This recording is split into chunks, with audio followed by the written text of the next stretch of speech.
नमस्कार बच्चों। आज की हिंदी की कक्षा में हम कबीर जी की 4 से 7 साखियों के बारे में पढ़ेंगे।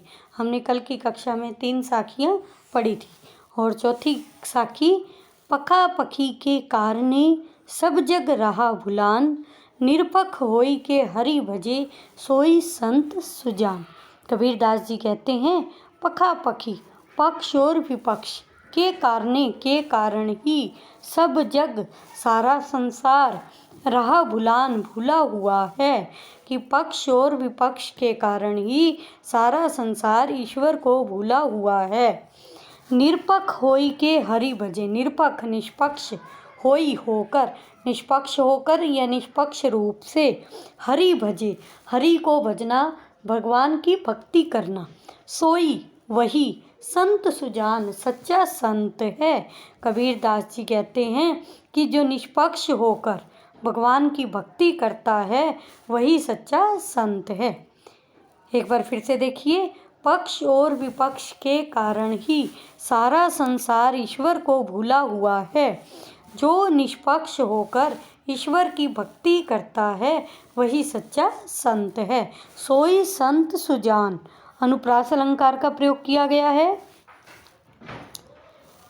अगली साखी देखिए, हिंदू मुआ राम कही, मुसलमान खुदाई, कहे कबीर सो जीवता जो दुहू के निकट न जाई।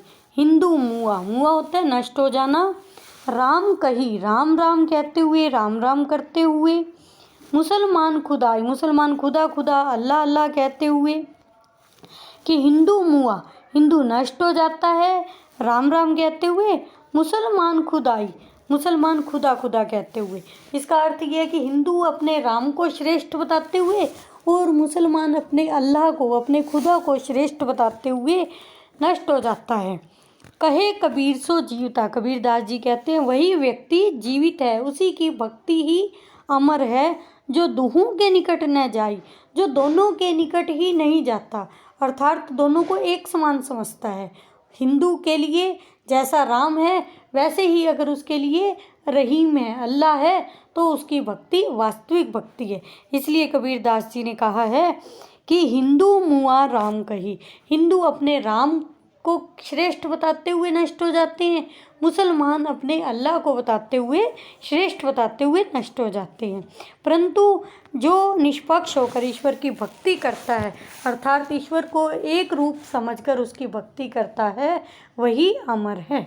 इसमें भी कहे कबीर सो जीवता, कहे कबीर सो जीवता अनुप्रास अलंकार का प्रयोग किया गया है।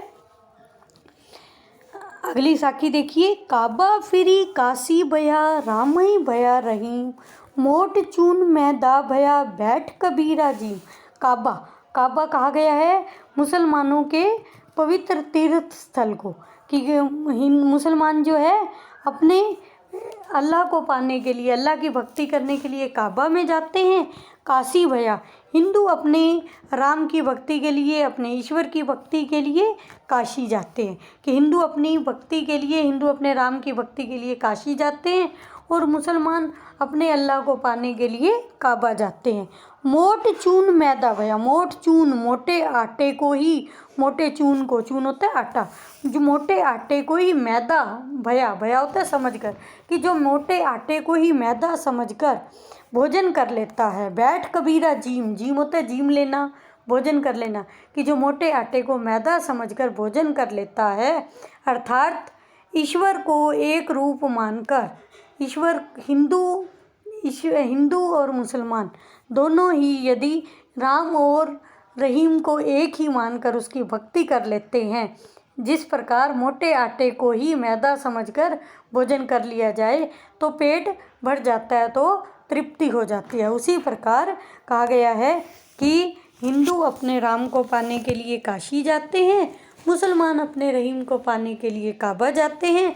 परंतु जो मोटे आटे को मैदा समझकर भोजन कर लेता है उसी का पेट भर जाता है, अर्थात जो ईश्वर को एक समझकर, सर्वव्यापक मानकर उसकी भक्ति कर लेता है, उसी को ही ईश्वर की प्राप्ति होती है।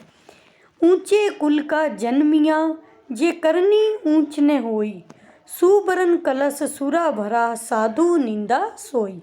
ऊंचे कुल में, ऊंचे वंश में, ऊंची जाति में, ऊंचे धर्म में जन्म लेने से जे करनी कर्म ऊंच न होए, ऊंचे नहीं होते, श्रेष्ठ नहीं होते।